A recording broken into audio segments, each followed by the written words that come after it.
Heureux de vous retrouver, chers téléspectateurs, dans le cadre de cet autre numéro de l'émission La Revue des Grandes Unes avec nos invités que j'aurai le soin de vous présenter tout à l'heure. Mais avant de vous présenter ces invités, je leur présente à eux et à vous-même les unes ou les grandes unes des publications de ce jeudi matin. On va démarrer avec la Nouvelle Expression qui titre sur la crise anglophone et les sécessionnistes qui projettent d'enlever les élèves, nous dit le journal La Nouvelle Expression, qui ajoute que des hommes armés ont attaqué l'internat d'un collège dans la région du Nord-Ouest, manifestement pour prendre des otages avant de se heurter à une réaction musclée des forces de défense camerounaises, une tournure qui inquiète les autorités et la communauté éducative, nous renseigne le journal qui fait savoir qu'il s'agit là de la deuxième attaque d'un établissement dans le département de la Momo, en rappelant que le 11 février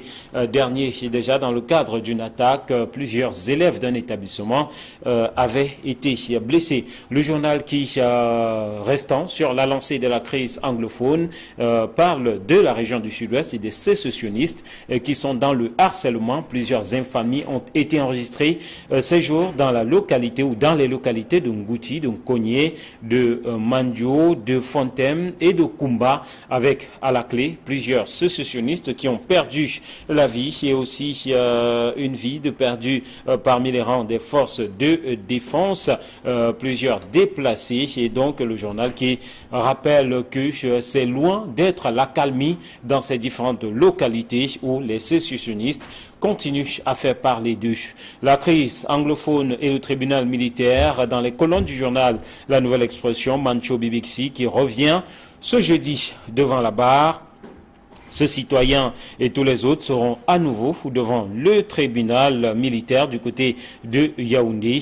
Au moment où ces personnes sont attendues devant le tribunal militaire, la Nouvelle Expression ajoute que la société civile multiplie tout simplement les sorties publiques. Et puis le journal Info Matin, lui, s'intéresse à la succession de Paul Biya.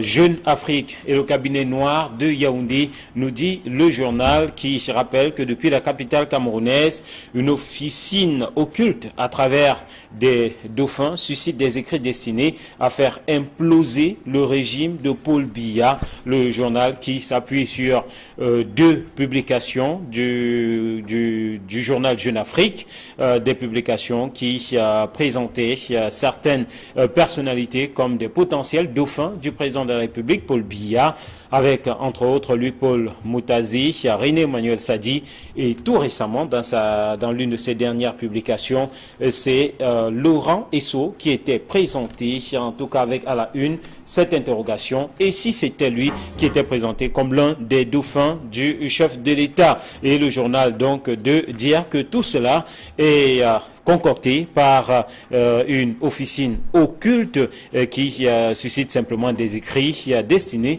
à faire imploser le régime de Paul Biya. Le journal qui parle aussi de la digitalisation des enseignements avec Lyonga Nalova Ebe qui sollicite l'accompagnement des MTN, l'opérateur des téléphonie mobiles, a présenté ses propositions du côté de Yaoundé au cœur d'une cérémonie qui était justement présidée par la ministre de l'enseignement secondaire, Nalova Lyonga Ebe. Le journal Signature s'intéresse à l'opération Épervier pour s'interroger à qui le tour. Le journal qui fait savoir que l'ambiance est des plus moroses au sein de la famille, au sein des familles, des gestionnaires de la fortune publique, de ces personnes dont les noms sont de plus en plus cités parmi celles-là qui pourraient être les potentielles victimes de l'épervier. C'est donc le branle-bas à ce niveau-là, dans la capitale, avec ces personnalités dont certaines sont annoncées comme étant attendues du côté du tribunal criminel spécial, et ces personnalités dont les noms sont cités dans les affaires de détournement de biens publics ou de faute de gestion. Mutation parle de querelle entre enseignants, l'université dans la rue. Le journal revient sur ces multiples cas enregistrés dans plusieurs universités d'État au Cameroun et propose à ses lecteurs faire une enquête sur un phénomène qui tend tout simplement à se banaliser. Le journal donne la parole à Hubert Monondiana qui propose un décryptage. C'est un dossier à lire donc dans les colonnes de Mutation. Ce matin, le Messager s'intéresse au sénatorial et parle de casse-tête dans la région du Sud-Ouest. Et cette interrogation à la une, va-t-on sanctionner les 70% des grands électeurs absents du Lébialem? Cette interrogation barre dans la une du journal Le Messager ce matin. Le Messager qui parle aussi de ces guerres entre enseignants d'université, entre responsables d'université, et propose relativement au doctorat professionnel la réponse cinglante du professeur le Magloire Ondoa à lire dans les colonnes du Messager ce matin. Cameroun Tribune reste dans les régions du nord-ouest et du sud-ouest pour parler de paix et de sécurité, une affaire de tous. Le journal qui rappelle que depuis le 15 mars dernier, le ministre de l'administration territoriale, Paul Atangandji, porteur du message de paix du chef de l'État, sillonne les régions du nord-ouest et du sud-ouest en vue de faire comprendre à tous les acteurs sociopolitiques et économiques la nécessité de s'impliquer dans le processus de retour à la normale dans ces deux régions. Un focus à lire aux pages 4 et 5 du journal Cameroun Tribune. Cameroun Tribune also talks about Easter. Christians to commemorate the feast on this upcoming Sunday. You can read the article at the page 15 of Cameroun Tribune this morning. On évolue avec le journal L'Essentiel qui parle de fuite d'Atanganakuna, Bargangele et Eko, tout simplement hors de cause, nous dit le journal, qui ajoute qu'ils avaient été accusés à tort d'avoir organisé la fuite de l'ancien ministre, l'arrestation des complices du fugitif, l'aide des douanes, notamment le vicaire de la paroisse de Mokolo, et ce sont finalement des gendarmes corrompus qui ont exfiltré Don Basilio du nom d'Atanganakuna, nous rappelle le journal L'Essentiel qui parle aussi de terrorisme. Encore un haut fonctionnaire assassiné par les sécessionnistes dans le sud-ouest, à lire donc ce matin dans la publication du journal L'Essentiel. Voilà pour la revue de ces quelques grandes unes sur ce plateau. Ils sont bien installés. Guy Hervé Fongan est en place. Bonjour. Bonjour, Président, et bonjour aux nombreux chrétiens qui commencent le jeudi saint. Et j'ai une pensée spéciale ce matin pour Manchou BBC qui repasse devant la barre et qui est un des rares qui n'avait pas été libéré pendant que les autres sortaient de prison pendant la crise anglophone. Je ne peux pas croire que c'est Fagoudo qui a débordé le vase et qui a amené les gens à se radicaliser. Espérons que, après le passage à la barre, les choses se passeront mieux et que les tensions vont s'apaiser et que les enfants vont aller à l'école de manière sereine. Manchou BBC, qu'il faut-il le rappeler, lors de son dernier passage, avait demandé à être libéré pour contribuer à la paix dans les régions anglophones. Camille Nélé, bonjour.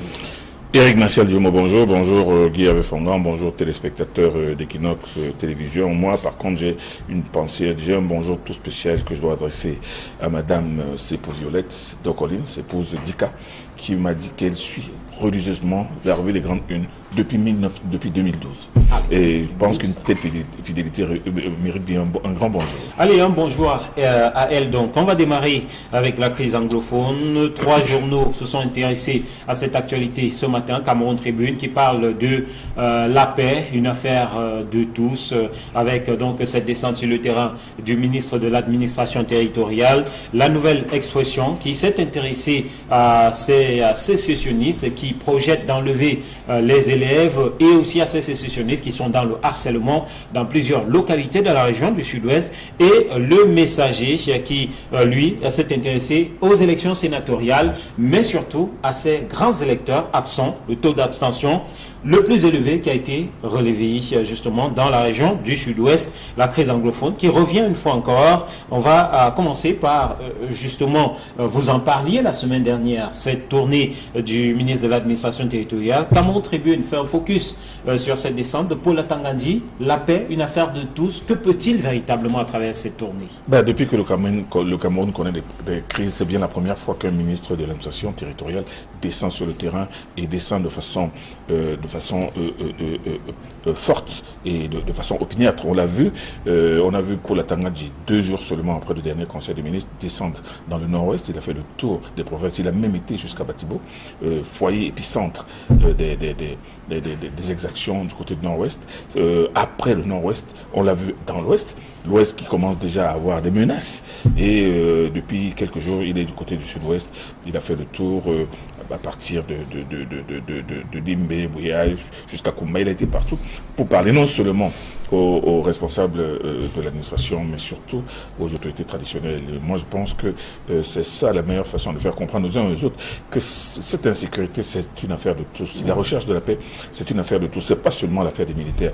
On ne peut pas uniquement résoudre ce problème, ce conflit aujourd'hui qui est imposé au Cameroun par une réponse uniquement militaire. Je pense qu'il faut non seulement un dialogue avec les personnalités de la société civile, avec les chefs traditionnels, avec les populations et avec les responsables de l'administration qui doivent expliquer à tout le monde que ce qui se passe aujourd'hui, ce n'est pas seulement une affaire de l'État, mais c'est une affaire de tout le monde, parce qu'on l'a vu avec ces élèves qui se font tuer. On peut soutenir les sécessionnistes et voir son élève tué sur le chemin de l'école. Non, moi je crois que le ministre Atanga-Nji est là en train de mettre les pieds dans le plat, il est en train d'aller partout en tenant l'arbre de la paix. Moi je pense que c'est une bonne chose. Il a fait, puisque en principe, de retour de Yaoundé pour participer au conseil des ministres que préside donc le Premier ministre ce jour. Mais Guy Fongan, on va noter que pendant que Paul Atanga-Nji fait le tour, il était justement dans le sud-ouest au moment où, rappelle le journal La Nouvelle Expression, les sécessionnistes ont multiplié les actes de harcèlement, les attaques avec plusieurs localités citées, Ngouti, Kogné, Mancho, Fontaine, Koumba. Ça veut dire, contrairement à ce que dit Camille, que le message ne passe jusque-là pas.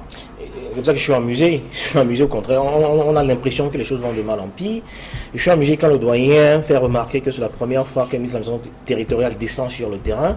Quand vous et moi, nous savions qu'il y a quelque temps, tout un Premier ministre s'est rendu à Bamenda et qu'il a été humilié par les populations. Les délégations en Syrie se sont rendues dans ces régions-là. On n'a pas l'impression que les choses sont en train de s'apaiser. Donc je pense que le malaise, il est plus profond que ça. Et si on a réussi à émuler tout un Premier ministre dans ces régions-là, ce n'est pas la descente de Paul Atanga-Nji qui va résoudre les choses. Bon, c'est vrai que je l'ai vu dans une euphorie collective à Koumba il y a quelques jours avec les motos-taximans et tout ça. Donc je crois qu'il faut aller au-delà de cette spectacularisation qu'on essaie d'accorder à cette affaire. Les choses sont en train de se radicaliser et ça fait quelques jours, on nous parle d'enlèvement.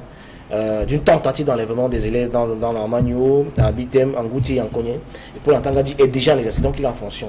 Donc ça veut dire que soit il n'est pas celui qui était attendu, soit il n'a pas suffisamment démontré de quoi il est capable, soit les populations veulent un autre interlocuteur pour dialoguer avec eux. Je pense qu'il faut qu'on y aille. Et l'État doit suffisamment faire des compromis. On ne peut pas comprendre.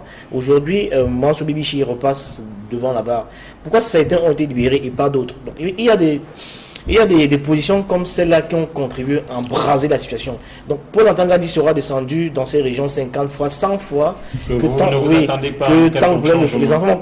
Les enfants jusqu'ici ne vont pas à l'école et c'est assez grave. Pourquoi est-ce que, par exemple, celui dont on parle, donc toutes les populations ont réclamé à quoi il y a que sa libération est restée en prison, les autres sont sortis, pas lui. Donc il y a autant de situations. Et puis, je suis de ceux qui avaient applaudi les deux mains quand on était allé arrêter les principaux leaders dans le nord-ouest. Au Nigeria, je prends le Ayuk Sissou, qui aurait donné quelques noms du régime qui ont financé la grève et qui ont été interpellés. Donc j'étais de ceux qui pensaient que, comme cela ont été neutralisés, commençant par Sissou Ayuk et quelques pentes du régime qui ont arrosé les sécessionnistes, de manière naturelle, je m'attendais à d'autres Camerounais à ce que les choses se tassent et que la situation soit sous contrôle, mais c'est plutôt l'effet contraire. Donc, depuis que ces gens ont été arrêtés, on a l'impression que le gouvernement a perdu le contrôle et c'est plutôt très inquiétant pour nous qui avons des familles et des connaissances dans ces régions-là. Camille Guy Hervé Fongan, je suis surpris que vous vous cachiez derrière votre petit doigt pour ne voir que la visite du Premier ministre et accorder une importance. Il y a une série de délégations. Non, mais écoutez, le Premier ministre est comme un Premier ministre qui est entré, qui est descendu dans cette zone au moment où ça chauffait pleinement. Aujourd'hui, je parle d'un ministre de l'administration territoriale, je ne parle pas du Premier ministre. Et le ministre de l'administration territoriale, c'est le ministre de l'Intérieur qui est descendu, qui a le mérite au moins d'être venu, d'avoir rencontré et les chefs traditionnels et les autorités administratives d'une région. Oui, mais le problème, c'est pas le problème, ce n'est pas un problème de résultat. Nous sommes face à des gens. Non, écoutez, ce n'est pas une dispute. Le problème aujourd'hui, ce n'est pas d'estimer que si le ministre de l'Intérieur descend, non, ça doit s'arrêter. Nous sommes face à des gens qui sont là pour instaurer une sorte de terreur.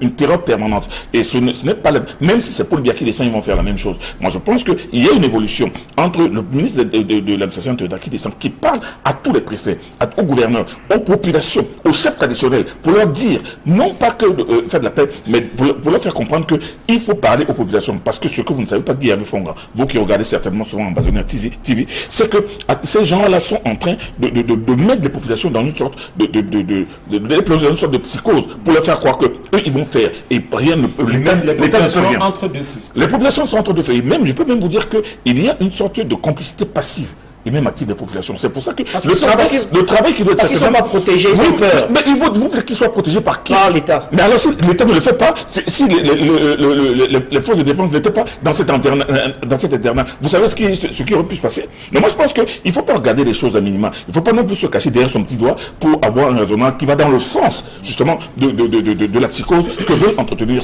moi, je ne les appelle même pas des sections, je les appelle des bandes armées. Parce que ce sont des bandes armées qui agissent, on ne comprend pas trop pourquoi. Parce que si le combat de ces gens était si noble que cela, ils ne s'attaqueraient pas aux enfants. Ça, c'est une action lâche. Et là, depuis 2 ou 3 jours, qu'ils attendent déjà... Non, je ne pense pas que Hervé ait dit que leur combat soit noble. Non, mais le problème n'est pas... Le problème, c'est qu'il faut rassurer les populations, leur faire comprendre que leur intérêt, non seulement ce n'est pas d'avoir peur, mais c'est de s'impliquer justement dans la réduction, de sortir d'abord de la peur. Voilà, une phrase. Mon propos est simplement d'amener l'État à prendre son bâton de pèlerin et à protéger les populations qui aujourd'hui sont apeurées. Si vous prenez la psychose sur une échelle de 1 à 10 aujourd'hui... Je vous donne la parole justement par rapport à cela, puisque le messager, restant sur le même sujet, s'interroge sur ce qui devrait arriver à ces 70% de grands conseillers et de grands électeurs qui n'ont pas pu voter en raison de la situation sécuritaire dans cette partie sud-ouest du Cameroun. J'aime souvent leur rappeler qu'on est malheureusement dans ce pays dans une sorte d'aristocratie de la nonchalance. Ce qui est décrit était prévisible. Je veux dire que l'état de tension dans ces régions-là, tout le monde le savait. Donc on a mis une disposition nécessaire pour que les gens aillent voter, que les gens c'était connu de tous. On ne peut pas aujourd'hui être surpris par ces situations. On le savait que ça va être compliqué. D'ailleurs, nous l'avons dit, si nous vous rappeler sur ce plateau, que et le directeur de l'ECAM a fait une sortie dans laquelle il faisait état de ce que tout est sous contrôle, la zone est sécurisée et que ça va se passer sereinement. Alors imagine si on ne peut pas sécuriser une simple élection sénatoriale. Quand on va avoir des élections à grande échelle, comme les municipales ou les législatives, ça veut dire que ça va être la débandade totale. Si on ne peut pas voter pour les sénatoriales, ça veut dire que c'est une alerte qui devrait interpeller de manière sérieuse les autorités. Et c'était prévisible, on le savait. Nous l'avions dit. Et donc, Camille, ça devait arriver. Est-ce que vous avez une réponse à l'interrogation du journal Le Messager ce matin? La réponse est simple. Cette zone est insécure. Nous le savions Qu'arrivera-t-il s'interroge Le Messager à ces grands électeurs qui n'ont pas pu se déplacer. Je rappelle que le taux d'abstention a été le plus élevé justement dans la partie sud-ouest.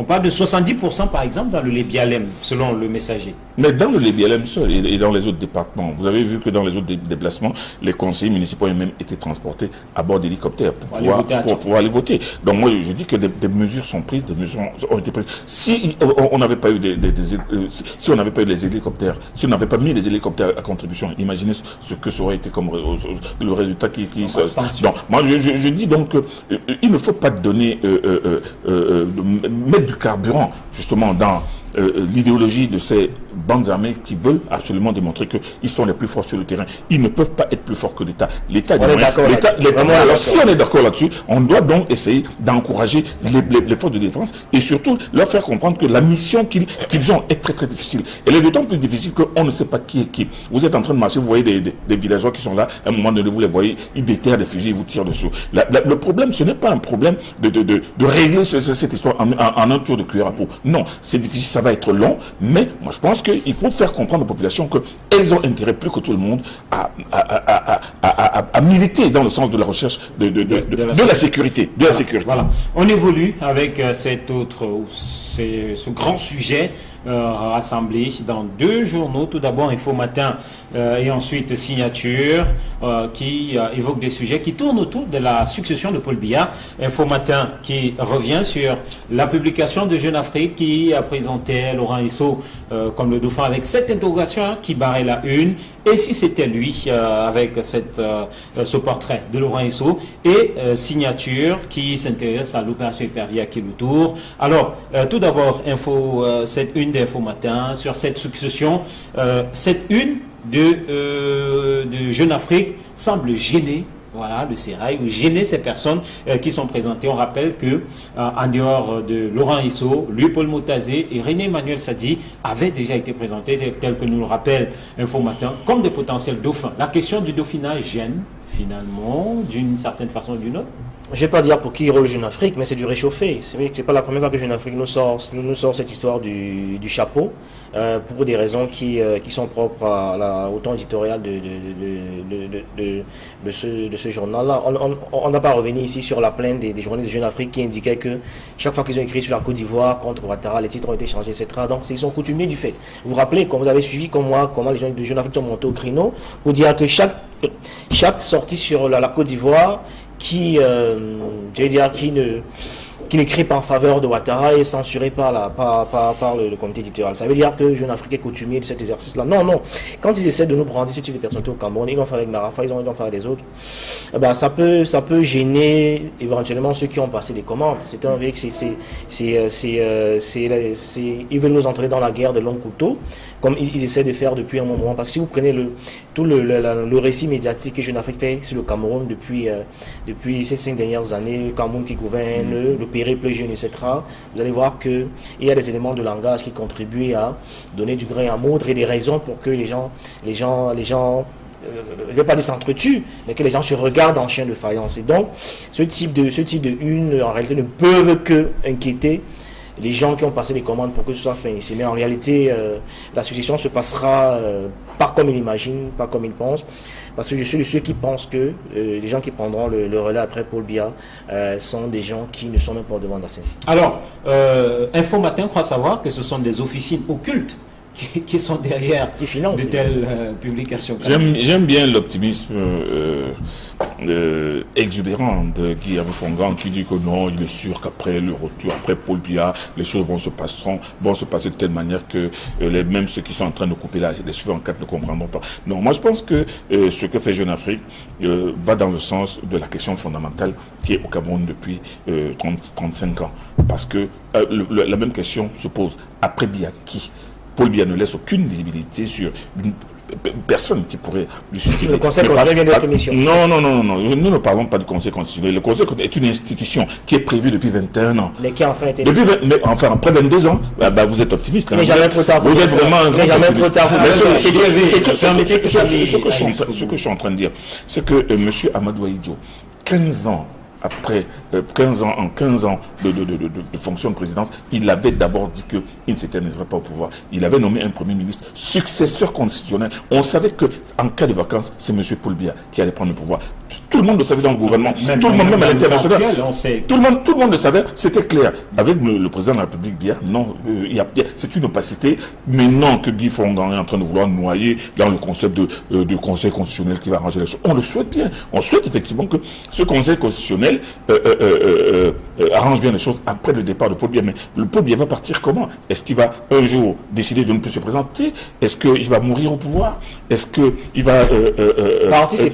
il va passer... Non, mais il faut savoir comment partir. La manière. Le problème, c'est là. Donc, les gens se posent des questions sur cela. Que les gens présentent René Manuel Sadi comme un potentiel dauphin parce qu'il est propre, il n'a jamais rien touché à rien, qu'on présente Motazé comme l'homme des grands dossiers, qu'on présente Laurent Esso comme le grand incorruptible qui est auprès de Paul Biya depuis 30 ans. Je veux bien qu'on fasse de la spéculation comme on veut, qu'on fasse de la prospective comme on veut. Mais le problème reste entier. Pourquoi est-ce que les gens peuvent se poser des questions sur l'après-Paul Biya? Mais Paul Biya, voilà Paul Biya qui est en train de briguer encore un autre mandat de 7 ans. De 7 ans, il se prépare. Donc, si vous voulez parler de son départ, parlez-en dans 7 ans, mais pas maintenant. Parce que lui-même est en train d'être candidat. Or, aujourd'hui, des gens estiment que ce que fait Jeune Afrique, c'est une tentative de pourrissement de situation qui va faire que les uns et les autres autour de lui vont se regarder en chien de faïence. Et Paul Biya lui-même va se dire que c'est l'un d'eux certainement qui a puisqu'on parle, ces journaux parlent de cabinet noir, qui a commandé cela, voilà, pour lui faire comprendre que il va bien partir, mais celui vous savez qu'il y a un vieux principe en Afrique qui dit que le chef ne voit pas son successeur. Peut-être que Paul Biya n'a pas envie de voir son successeur. Allez, très rapidement, toujours autour de ce sujet, l'opération Épervier qui continue à faire des vagues et qui continue à alimenter les unes. À qui le tour s'interroge Signature? Je suis sur ma faim. Je vais bien. Bon, je me suis laissé dire que la récente visite du président Paul Biya en Chine, il a reçu une dizaine de kilos de documents qui accablent le tout-puissant Edgar Alain Ebengo. Donc c'est peut-être la plus grosse attente. Du moins c'est la plus grosse attente. Ce sera la plus grosse pioche qui sera faite par cette opération Épervier. Donc maintenant tout le monde attend. Comment? Parce que c'est ça en fait la grosse hantise. Quel est celui ou celle qui aura le courage d'aller interpeller Edgar Alain Ebengo, dont on sait que c'est quelqu'un qui a quand même passé 21 ans au gouvernement, il était délégué général à la Sûreté nationale, directeur du cabinet civil, ministre de la Défense, et donc il est au cœur du renseignement. Aujourd'hui, l'étau semble se resserrer autour de lui et ça semble compliqué. Je serais curieux de savoir qui aura le courage de l'interpeller. C'est la plus grosse attente en ce moment. Voilà, à la question de Signature, à qui le tour, vous dites Edgar. Non, c'est parce que j'ai dit. Mais parce que moi, le courage d'interpeller. On regarde son parcours et son vécu. Mais pourquoi faut-il avoir du courage pour interpeller quelqu'un qui serait vraiment indélicat et dont les preuves seraient là? Moi, je pense que le débat est focalisé dans les réseaux sociaux. Dans les réseaux, on dit n'importe quoi. Hier, on disait que oui, on l'a convoqué, il fait semblant d'être malade, il est même dans un hôpital, dans une clinique, et que bon, il va faire comme s'enfuir parce que non, moi je pense que s'arrêter sur ce que Guy avait dit que c'est la plus grosse attente. C'est l'attente des réseaux sociaux. C'est pas les réseaux sociaux. Le problème, c'est un fait. Mais je ne sais pas pourquoi. Il y a plein d'autres personnes. C'est pas les réseaux sociaux qui l'ont mis décès. Je dis personnalité convaincue d'indélicatesse depuis très très longtemps, dont les dossiers sont là. Et pourquoi vous voulez que vous voulez qu'il y ait une attente plus grande que les autres? Moi, je pense que la question. Il a une trajectoire de déception. C'est pour ça. La question, c'est ça, cette question. À qui le tour? On dirait bien à qui le tour. Est-ce que, bon, maintenant, est-ce que ça... Moi, je pense qu'on peut se demander jusqu'où ira cette vague. Parce que c'est une vague. Vous savez que l'opération Épervier arrive, plane, attrape quelques gens, les met en prison et vient se poser sur l'épaule, sur le bras de Paul Biya en attendant le prochain tour. Maintenant, ça va aller jusqu'où et à qui le tour? C'est l'interrogation. De l'argent, moi, je suis comme le bas peuple. J'attends simplement que cet argent soit récupéré et soit réinvesti pour améliorer le quotidien des Camerounais. Allez, c'est sur cette interrogation de Signature que je vais vous dire merci, messieurs. À qui le tour? Donc, l'interrogation des Signatures. Allez, prochaine émission, ce sera tout à l'heure. Nous allons vous retrouver demain pour un autre numéro de cette émission. Madame, monsieur, je vous dis merci d'être restés fidèles et surtout, très belle suite de programmes sur Equinox.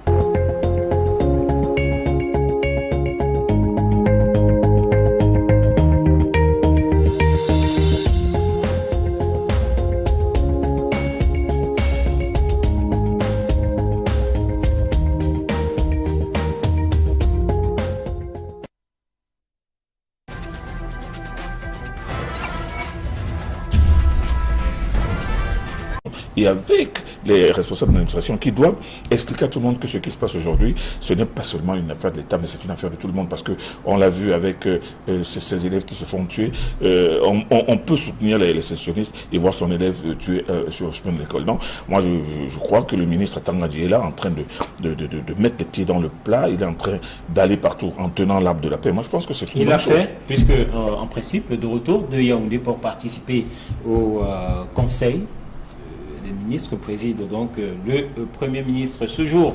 Mais Guy Fongan, on va noter que pendant que Paul Atangandji fait le tour, il était justement dans le sud-ouest au moment où, rappelle le journal La Nouvelle Expression, les sécessionnistes ont multiplié les actes de harcèlement, les attaques avec plusieurs localités citées, Ngouti, Kogné, Mancho, Fontem, Kumba. Ça veut dire, contrairement à ce que dit Camille, que le message ne passe jusque-là pas. C'est pour ça que je suis amusé. Je suis amusé au contraire. On a l'impression que les choses vont de mal en pire. Je suis amusé quand le doyen fait remarquer que c'est la première fois qu'un ministre de l'administration territoriale descend sur le terrain. Quand vous et moi, nous savions qu'il y a quelque temps, tout un Premier ministre s'est rendu à Bamenda et qu'il a été humilié par les populations. Les délégations en Syrie se sont rendues dans ces régions-là. On n'a pas l'impression que les choses sont en train de s'apaiser. Donc je pense que le malaise, il est plus profond que ça. Et si on a réussi à émuler tout un Premier ministre dans ces régions-là, ce n'est pas la descente de Paul Atangandji qui va résoudre les choses. Bon, c'est vrai que je l'ai vu dans une euphorie collective à Kumba il y a quelques jours avec les motos-taximans et tout ça. Donc je crois qu'il faut aller au-delà de cette spectacularisation qu'on essaie d'accorder à cette affaire. Les choses sont en train de se radicaliser et ça fait quelques jours, on nous parle d'enlèvement. D'une tentative d'enlèvement des élèves dans l'Armagno, à Bitem, en Ngouti et en Kogné. Et Paul Atangandji est déjà les accidents qu'il est en fonction. Donc ça veut dire que soit il n'est pas celui qui était attendu, soit il n'a pas suffisamment démontré de quoi il est capable, soit les populations veulent un autre interlocuteur pour dialoguer avec eux. Je pense qu'il faut qu'on y aille. Et l'État doit suffisamment faire des compromis. On ne peut pas comprendre. Aujourd'hui, Mansour Bibichi repasse devant la barre. Pourquoi certains ont été libérés et pas d'autres? Il y a des positions comme celle-là qui ont contribué à embraser la situation. Donc Paul Atangandji sera descendu dans ces régions 50 fois, 100 fois. Les enfants jusqu'ici ne vont pas à l'école et c'est assez grave. Pourquoi est-ce que, par exemple, celui dont on parle, donc toutes les populations ont réclamé à quoi il a pris sa libération et resté en prison, les autres sont sortis pas lui. Donc il y a autant de situations. Et puis, je suis de ceux qui avaient applaudi les deux mains quand on était allé arrêter les principaux leaders dans le nord-ouest. Au Nigeria, je prends le Ayuk Sissou, qui aurait donné quelques noms du régime qui ont financé la grève et qui ont été interpellés.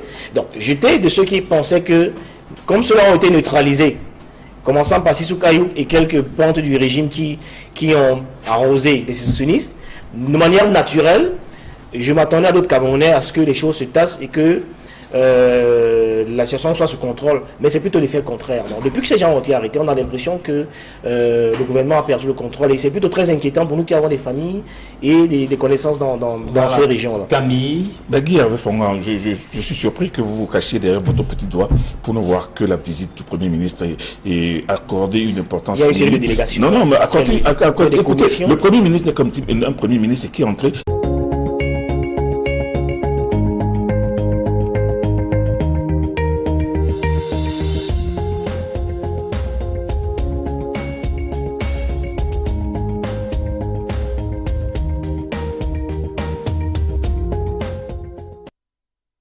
Heureux de vous retrouver, chers téléspectateurs, dans le cadre de cet autre numéro de l'émission La Revue des Grandes Unes avec nos invités que j'aurai le soin de vous présenter tout à l'heure. Mais avant de vous présenter ces invités, je leur présente à eux et à vous-même les unes ou les grandes unes des publications de ce jeudi matin. On va démarrer avec La Nouvelle Expression qui titre sur la crise anglophone et les sécessionnistes sécessionnistes qui projettent d'enlever les élèves, nous dit le journal La Nouvelle Expression, qui ajoute que des hommes armés ont attaqué l'internat d'un collège dans la région du Nord-Ouest, manifestement pour prendre des otages avant de se heurter à une réaction musclée des forces de défense camerounaises, une tournure qui inquiète les autorités et la communauté éducative, nous renseigne le journal, qui fait savoir qu'il s'agit là de la deuxième attaque d'un établissement dans le département de la Momo, en rappelant que le 11 février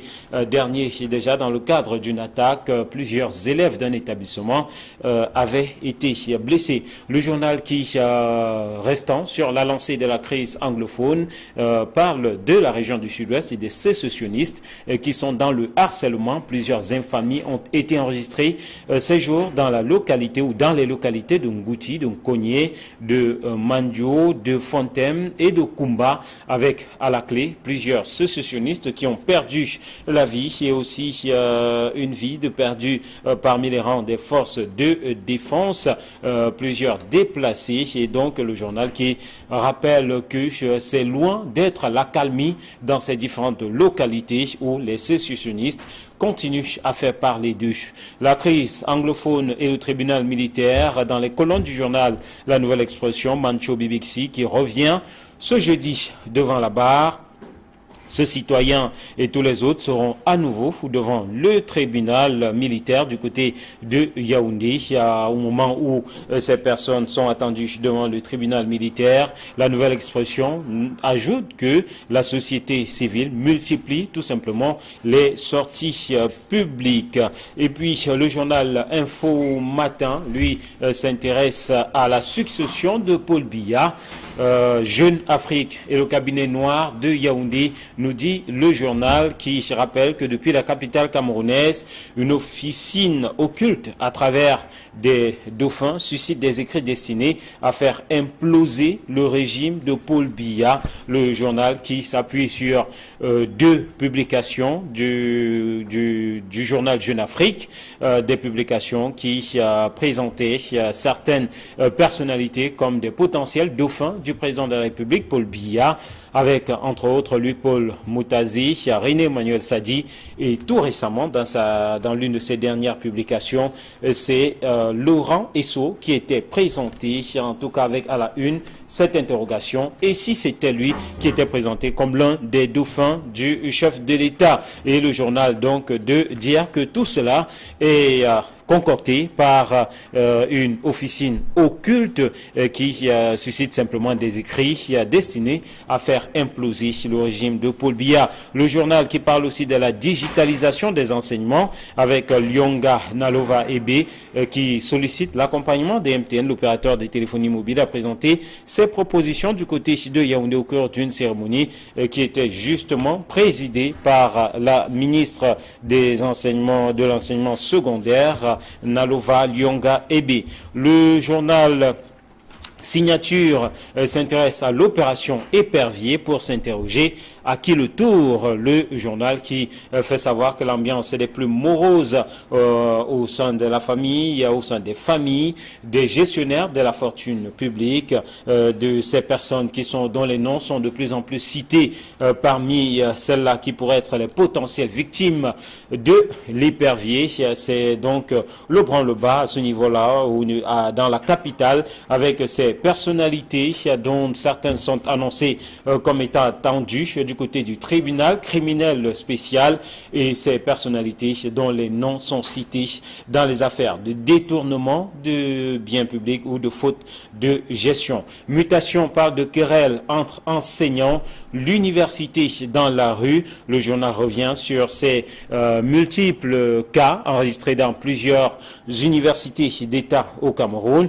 et propose à ses lecteurs une enquête sur un phénomène qui tend tout simplement à se banaliser. Le journal donne la parole à Hubert Monondiana qui propose un décryptage. C'est un dossier à lire donc dans les colonnes de Mutation ce matin. Le Messager s'intéresse au sénatorial. et parle de casse-tête dans la région du Sud-Ouest. Et cette interrogation à la une, va-t-on sanctionner les 70% des grands électeurs absents du Lébialem? Cette interrogation barre dans la une du journal Le Messager ce matin. Le Messager qui parle aussi de ces guerres entre enseignants d'université, entre responsables d'université, et propose relativement au doctorat professionnel la réponse cinglante du professeur Magloire Ondoa à lire dans les colonnes du Messager ce matin. Cameroun Tribune reste dans les régions du nord-ouest et du sud-ouest pour parler de paix et de sécurité, une affaire de tous. Le journal qui rappelle que depuis le 15 mars dernier, le ministre de l'administration territoriale, Paul Atangandji, porteur du message de paix du chef de l'État, sillonne les régions du nord-ouest et du sud-ouest en vue de faire comprendre à tous les acteurs sociopolitiques et économiques la nécessité de s'impliquer dans le processus de retour à la normale dans ces deux régions. Un focus à lire aux pages 4 et 5 du journal Cameroun Tribune. Cameroun Tribune also talks about Easter Christians to commemorate the feast on this upcoming Sunday. You can read the article at the page 15 of Cameroun Tribune this morning. On évolue avec le journal L'Essentiel qui parle de fuite d'Atanganakuna, Bargangele et Eko tout simplement hors de cause, nous dit le journal, qui ajoute qu'ils avaient été accusés à tort d'avoir organisé la fuite de l'ancien ministre, l'arrestation des complices du fugitif, l'aide des douanes, notamment le vicaire de la paroisse de Mokolo, et ce sont finalement des gendarmes corrompus qui ont exfiltré Don Basilio du nom d'Atanganakuna, nous rappelle le journal L'Essentiel qui parle aussi de terrorisme. Encore un haut fonctionnaire assassiné par les sécessionnistes dans le sud-ouest, à lire donc ce matin dans la publication du journal L'Essentiel. Voilà pour la revue de ces quelques grandes unes sur ce plateau. Ils sont bien installés. Guy Hervé Fongan est en place. Bonjour. Bonjour, Président, et bonjour aux nombreux chrétiens qui commencent le jeudi saint. Et j'ai une pensée spéciale ce matin pour Manchou BBC qui repasse devant là-bas et qui est un des rares qui n'avait pas été libéré pendant que les autres sortaient de prison pendant la crise anglophone. Je ne peux pas croire que c'est Fagouldo qui a débordé le vase et qui a amené les gens à se radicaliser. Espérons que, après le passage à la barre, les choses se passeront mieux et que les tensions vont s'apaiser et que les enfants vont aller à l'école de manière sereine. Manchou BBC, qu'il faut-il le rappeler, lors de son dernier passage, avait demandé à être libéré pour contribuer à la paix dans les régions anglophones. Camille Nélé, bonjour. Éric Martial Diomo, bonjour. Bonjour Guy Hervé Fongan, bonjour téléspectateurs d'Equinox Télévision. Moi, par contre, j'ai un bonjour tout spécial que je dois adresser à Madame Sepou Violette Docolin, épouse Dika, qui m'a dit qu'elle suit religieusement la revue des grandes unes depuis 2012. Et je pense qu'une telle fidélité mérite bien un grand bonjour. Allez, un bonjour à elle donc. On va démarrer avec la crise anglophone. 3 journaux se sont intéressés à cette actualité ce matin. Cameroun Tribune qui parle de la paix, une affaire de tous, avec donc cette descente sur le terrain du ministre de l'administration territoriale. La nouvelle expression qui s'est intéressée à ces sécessionnistes qui projettent d'enlever les élèves et aussi à ces sécessionnistes qui sont dans le harcèlement dans plusieurs localités de la région du sud-ouest, et le Messager qui, lui, s'est intéressé aux élections sénatoriales, mais surtout à ces grands électeurs absents, le taux d'abstention le plus élevé qui a été relevé justement dans la région du sud-ouest, la crise anglophone qui revient une fois encore. On va commencer par justement, vous en parliez la semaine dernière, cette tournée du ministre de l'administration territoriale. Cameroun Tribune fait un focus sur cette descente de Paul Atangandji. La paix, une affaire de tous. Que peut-il véritablement à travers cette tournée? Depuis que le Cameroun connaît des crises, c'est bien la première fois qu'un ministre de l'administration territoriale descend sur le terrain et descend de façon forte et de façon opiniâtre. On l'a vu, on a vu Paul Atangandji 2 jours seulement après le dernier conseil des ministres descendre dans le nord-ouest. Il a fait le tour des provinces. Il a même été jusqu'à Batibo, foyer épicentre des exactions du côté du nord-ouest. Après le nord-ouest, on l'a vu dans l'ouest, l'ouest qui commence déjà à avoir des menaces. Et depuis quelques jours, il est du côté du sud-ouest. Il a fait le tour à partir de Dimbe, Bouillage, jusqu'à Koumba. Il a été partout pour parler non seulement aux responsables de l'administration, mais surtout aux autorités traditionnelles. Et moi, je pense que c'est ça la meilleure façon de faire comprendre aux uns et aux autres que cette insécurité, c'est une affaire de tous. La recherche de la paix, c'est une affaire de tous. C'est pas seulement l'affaire des militaires. On ne peut pas uniquement résoudre ce problème, ce conflit aujourd'hui qui est imposé au Cameroun par une réponse uniquement militaire. Je pense qu'il faut non seulement un dialogue avec les personnalités de la société civile, avec les chefs traditionnels, avec les populations qui est descendu dans cette zone au moment où ça chauffait pleinement. Aujourd'hui, je parle d'un ministre de l'administration territoriale, je ne parle pas du premier ministre. Et le ministre de l'administration territoriale, c'est le ministre de l'Intérieur qui est descendu, qui a le mérite au moins d'être venu, d'avoir rencontré et les chefs traditionnels et les autorités administratives d'une région. Oui, mais le problème, c'est pas le problème, ce n'est pas un problème de résultat. Nous sommes face à des gens.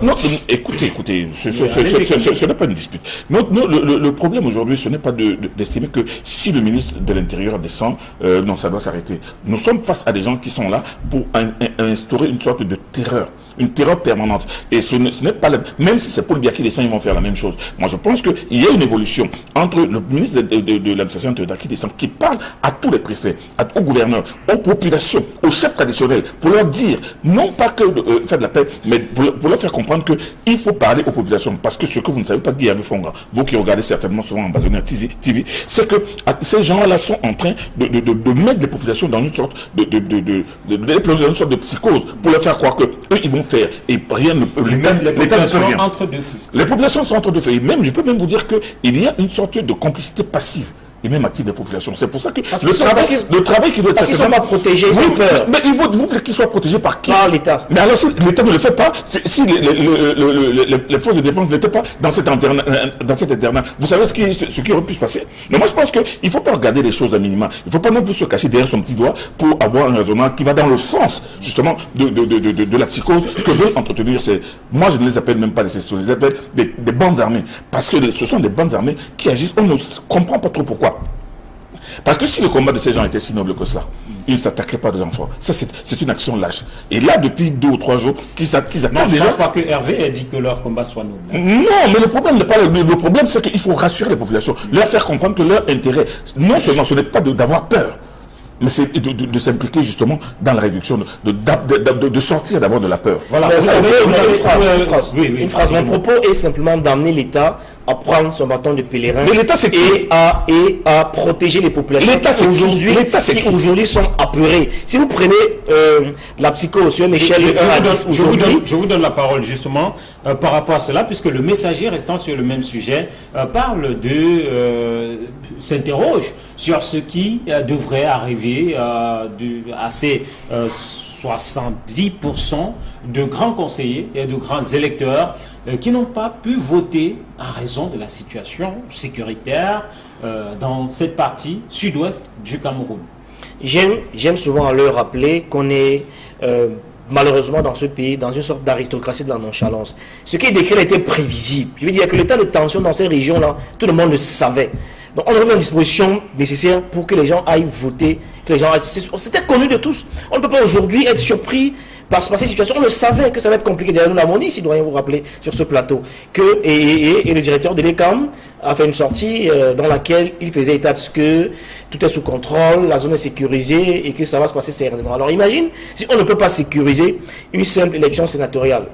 Quand on va avoir des élections à grande échelle, comme les municipales ou les législatives, ça veut dire que ça va être la débandade totale. Si on ne peut pas voter pour les sénatoriales, ça veut dire que c'est une alerte qui devrait interpeller de manière sérieuse les autorités. Et c'était prévisible, on le savait. Nous l'avions dit. Et donc, Camille, ça devait arriver. Est-ce que vous avez une réponse à l'interrogation du journal Le Messager ce matin?